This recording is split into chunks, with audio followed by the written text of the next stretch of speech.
Às vezes a gente fica tão preocupados com o futuro, né? A gente nem sabe se a gente vai ter.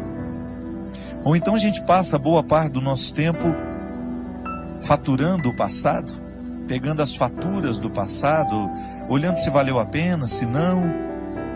E nos falta muitas vezes a sensibilidade de observar a vida que está ao nosso redor neste momento.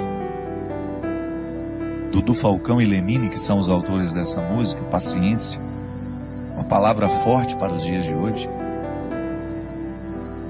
Tudo hoje nos convida a ir com muita pressa. O mundo hoje é apressado.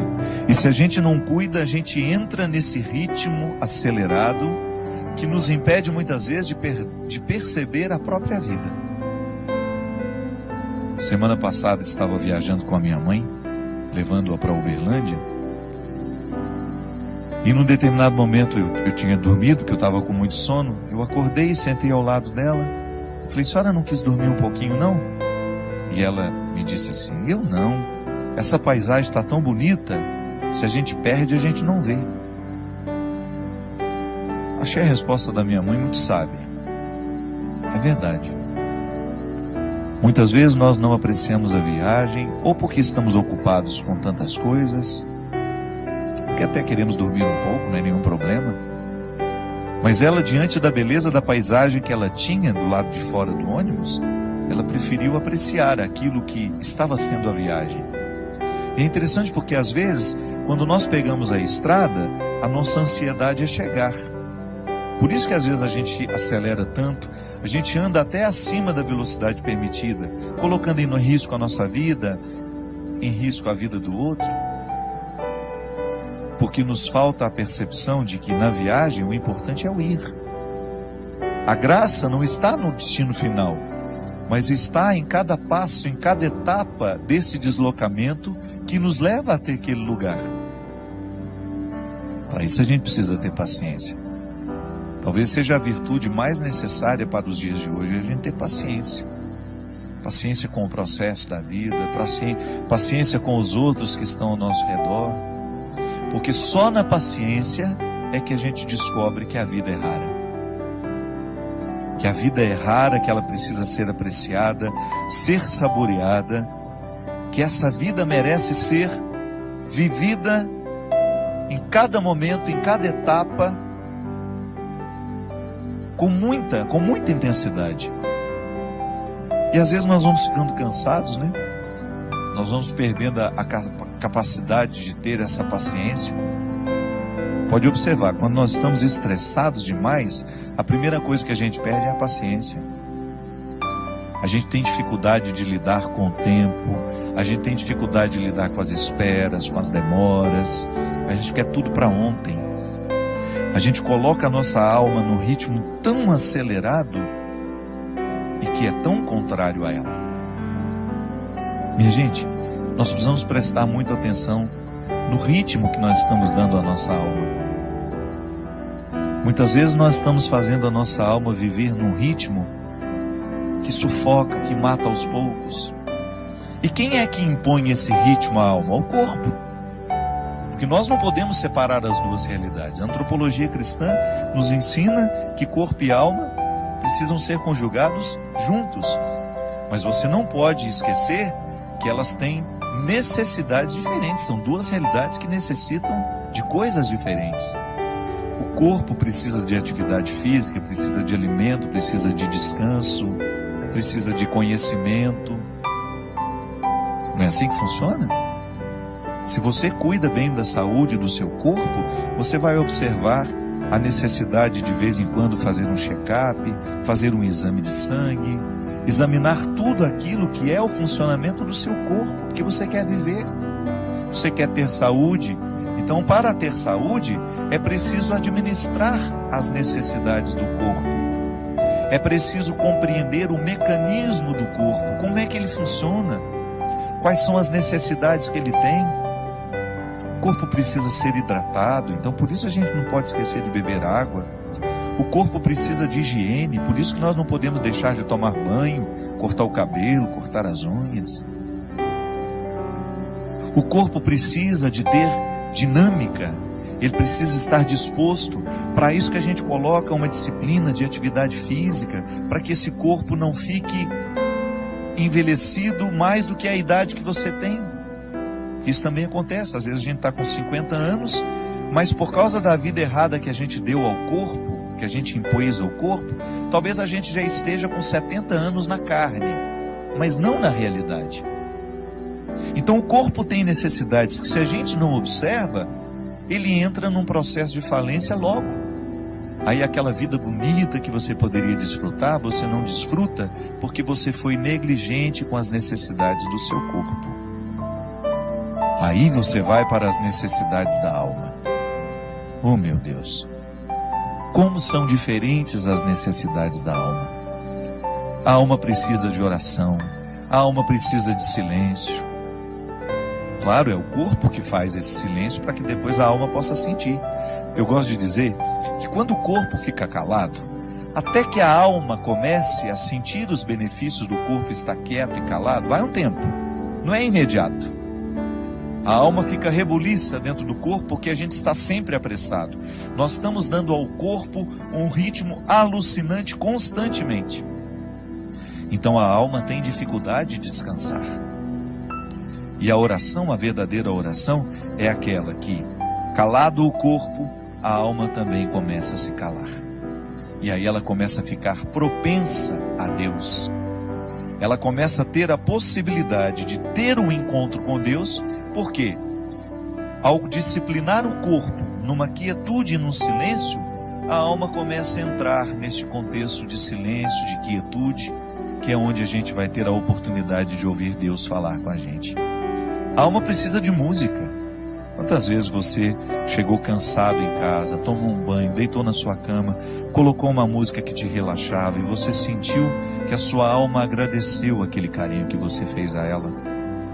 Isso é oração também. Ainda bem que nós temos aqui, as músicas que nos fazem rezar. Ou gosto de dizer, as músicas que rezam por nós. A gente grava tantos CDs todo ano. Aqui na Canção Nova você tem uma infinidade. Nós temos aqui o novo trabalho, o meu, Deus no Esconderijo do Verso. Todas essas músicas compostas, pensadas, elaboradas, gravadas, para que a alma viva o deleite que a arte pode trazer. São canções naturalmente religiosas que vão fazendo com que a nossa alma desfrute dessa tranquilidade. A arte ensina a nossa alma a ser paciente. A oração ensina a nossa alma a ser paciente. Aqui na Canção Nova nós temos tantos produtos para isso. Uma palestra, um livro. Você tem aqui o livro Discípulo da Madrugada. Você começa a ler um livro que foi preparado para isso. Nós não só queremos vender o trabalho que a gente faz. Não. O primeiro motivo aqui, por acaso esse trabalho aqui pode ajudar. Ajuda aqui a Canção Nova, ajuda as minhas obras, ajuda-me a tantas pessoas. Mas o primeiro objetivo que a gente tem quando escreve um livro, quando compõe uma música, quando a gente grava um CD, é proporcionar àqueles que nos acompanham, que acreditam no nosso trabalho, proporcionar um aprendizado da paciência nessa alma. Então a gente tem uma leitura que nos tranquiliza, que nos ensina valores, que mexe na nossa cabeça, que mexe no nosso jeito de pensar. Aí você vai percebendo este movimento natural de Deus, trazendo essa paciência que é tão fundamental para que a gente tenha equilíbrio para enfrentar as pressas da vida. Porque eu vou te contar uma coisa, hoje é impressionante como nós encontramos pessoas que estão destruindo as suas vidas porque não aprenderam a paciência. A pressa nos mata. Você que está me ouvindo, eu tenho certeza que você sofre na sua carne as consequências da sua ansiedade. A ansiedade te adoece. A falta de paciência prejudica o seu relacionamento com os outros. Nós estamos agitados demais. Nós estamos vivendo para fora demais. Nós temos compromisso demais, quietude de menos. Você sabe que eu, na minha vida, como eu sou uma pessoa que tenho uma vida muito pública. Eu estou o tempo todo encontrando muita gente, eu trabalho muito, eu tenho muitos eventos, eu viajo toda hora, eu encontro muita gente. Eu assumi uma regra para mim. Quando eu chego na minha casa, ali é o meu claustro. Às vezes eu não aceito convite nem para atravessar a rua para almoçar na casa da minha vizinha. Porque eu sei que a minha alma precisa dessa quietude. Eu preciso do meu silêncio. E eu só saio quando eu realmente tenho de sair. Porque eu descobri que para eu dar conta de viver essa vida muito pública, eu preciso ter bastidores. Eu preciso ter o meu espaço de vida consagrada ao silêncio, à quietude, à oração. Porque nessa correria nem sempre eu consigo. Mas você já imaginou se eu chegasse na minha casa e impusesse a mim uma rotina de vida social que me retirasse para jantar, para isso, para aquilo, para uma festa? Não aguentaria a vida que eu tenho. E como eu privilegio a minha vida de missão, porque eu sou um missionário, eu escolhi ser missionário. Ninguém me obrigou a ter essa vida. Eu, para estar aqui toda quarta-feira, eu sei o sacrifício que eu preciso fazer. Para eu poder pegar as estradas e enfrentar os inúmeros desafios das estradas, a dispersão das estradas. Minha gente, às vezes até num camarim, que é aquele lugar último antes de entrar no palco para cantar.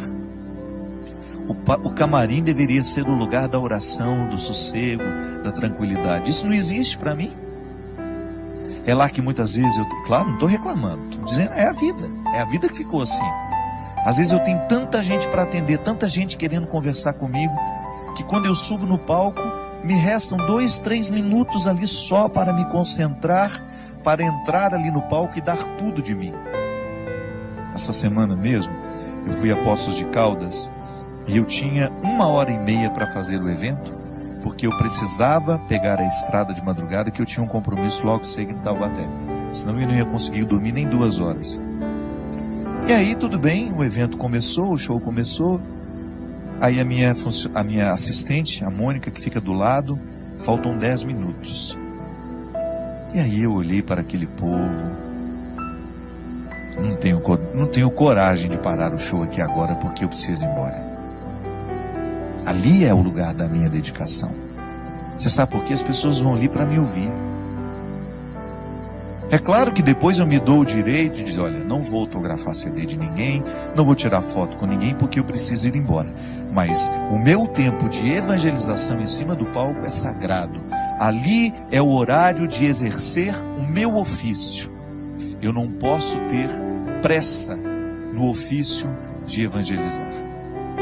Mas quando eu chego em casa, eu preciso me dar o direito de viver esses bastidores, de viver esse silêncio, essa quietude, de desligar um pouco o meu telefone, de esquecer que ele existe, de estar um pouco mais diante de Deus, para que Ele me preencha, para que depois, quando eu voltar para a estrada, eu continue tendo o que oferecer ao outro. Olha aqui, você tem uma vida diferente da minha. Você não tem essa necessidade de evangelizar como eu evangelizo. Mas não se engane, você também tem a mesma necessidade que eu tenho de ter bastidores. Sua vida te exige. Você tem uma vida social que te joga para fora o tempo todo. Você trabalha muito, você encontra muita gente. E qual é o espaço que você cria para criar dentro do seu coração esse espaço de paciência que só Deus pode nos dar? Qual é o espaço que você cria para que Deus tenha condições de moldar a sua alma de acordo com a sua vontade, com o desejo que Ele tem? Qual é o espaço que você oferece a Deus para que o seu florescimento espiritual aconteça? Para que você não se desgaste demais nessa vida que não para, nessa vida que é tão rara e que muitas vezes você não percebe por causa do modo de vida que você escolheu viver? Quando eu dou o meu testemunho de que eu tenho estrada demais e muitas vezes bastidores de menos, e que por isso que quando eu chego em casa, eu tenho que me recolher e proporcionar ao meu coração uma restituição espiritual. Eu fico pensando também os meus amigos que são padres, que enfrentam no seu dia a dia o desafio de atender as pessoas o tempo todo, porque muitas vezes as pessoas não estão preocupadas com o descanso do padre. Eu já encontrei muitos padres que ficam até constrangidos de dizerem que vão tirar um dia de férias, uma segunda-feira, por exemplo, para descansar. É direito dele. Ele precisa restituir no coração aquilo que ele oferece ao longo da semana. Há padres que celebram 5, 6 missas por domingo. Isso é desgastante, minha gente. A graça de Deus nos sustenta, mas nós também precisamos buscar. Eu vejo aqui na Canção Nova como esses meninos e meninas trabalham. Eles trabalham muito. O meu diretor mesmo, China, que agora está trabalhando ali nos bastidores. Quantas vezes esse menino passa a noite editando programas, às vezes o programa que vai ter de ser repetido, ele passa a noite editando esses trabalhos. Trabalha muito. Se você vê esta equipe que está aqui, eles são trabalhadores e não tem muito tempo não.